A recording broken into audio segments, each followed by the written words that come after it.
Amidst the pulse of modern life, one silent force propels our world forward, the DC motor. From household appliances to electric vehicles, its impact is everywhere.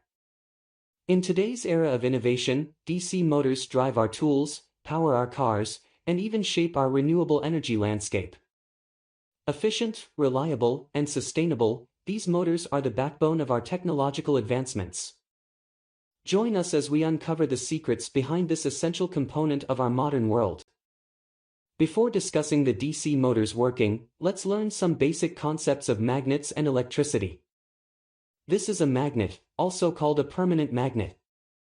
It has two poles, the North Pole and the South Pole. If we take another magnet, we can see that similar poles repel and opposite poles attract each other. Let's drill a hole in this magnet and put it onto something that allows it to spin. Then when we bring another magnet near it, our spinning magnet will immediately line up with the fixed magnet in such a way that similar poles repel and opposite poles attract. Now switch out the magnet, opposite poles attract and similar poles repel. If we keep switching out the fixed magnet, then the spinning magnet will keep spinning.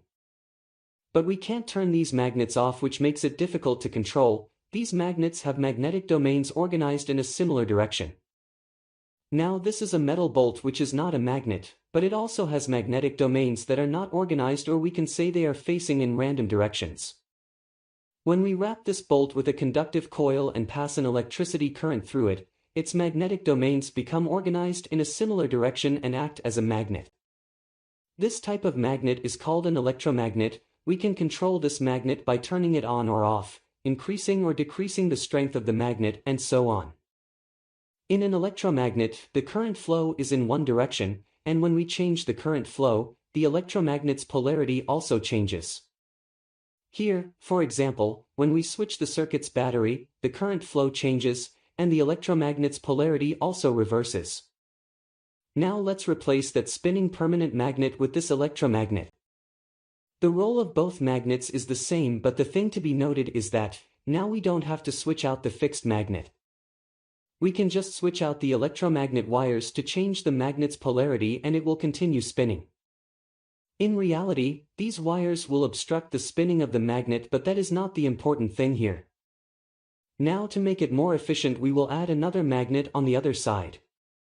Both of these side magnets work together to spin the electromagnet. This is the very basics of a DC motor. But we need to make a few improvements in the design, like, the sidebar magnets can be replaced with stronger curved magnets, and we can use a metal frame instead of a bolt and wire. This time when we connect the wire to the loop, we can think of the magnet as a flat magnet. Now, like before, the metal loop will spin until the opposite poles are lined up. But isn't it quite a lot of work to switch the wire manually? To make it automatic, we will add a ring called a commutator with gaps on opposite sides. Now to connect the wire and the commutator, we will add two brushes which will slide along the commutator. The brushes are spring-loaded so that they always make contact with the commutator.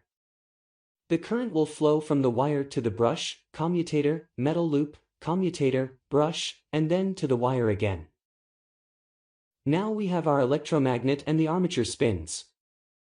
As we come around this time, the brushes will switch contact to the other side of the commutator ring. And remember, there are two brushes, so this is happening on both sides. Before the switch, the current is flowing this way. After the brushes switch sides, the current will flow the other way.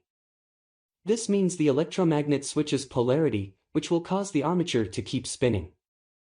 This commutator ring does the same thing as switching the wires. The spinning will continue until the battery is connected. So far, we've only used one loop in the armature. This will cause our motor to have an irregular speed, and in fact, we could get stuck in this position with the brushes halfway between commutator segments. We can split the commutator ring and then add another loop. So the brushes are in contact with these commutator segments, which turns on this electromagnet, which causes it to start spinning. Once we get to here, the brushes switch contact to the next pair of the commutator segments, which means this loop turns off and the next loop turns on. Now this electromagnet wants to spin. The brushes switch contact and the next loop turns on. This keeps happening as our motor spins. Some electric motors will add many loops to the armature. This ensures that there will be a continuous spinning motion on the motor. We can improve the spinning of the motor. Electromagnets are stronger when we wrap more wires around the metal bolt, and it's also true when each of our armature loops is made of many wires. The motor will have stronger electromagnets, which means it will spin faster. The part that doesn't move is called the stator. In this case, it's the two permanent magnets on the side. The armature in the middle is also called a rotor, and this is the part that spins. The axle goes through the middle of the rotor and then sticks out the back of the motor. And this is how a DC motor works. It converts electrical energy into mechanical energy. If you learned something new from this video, then make sure to like the video and subscribe to the channel.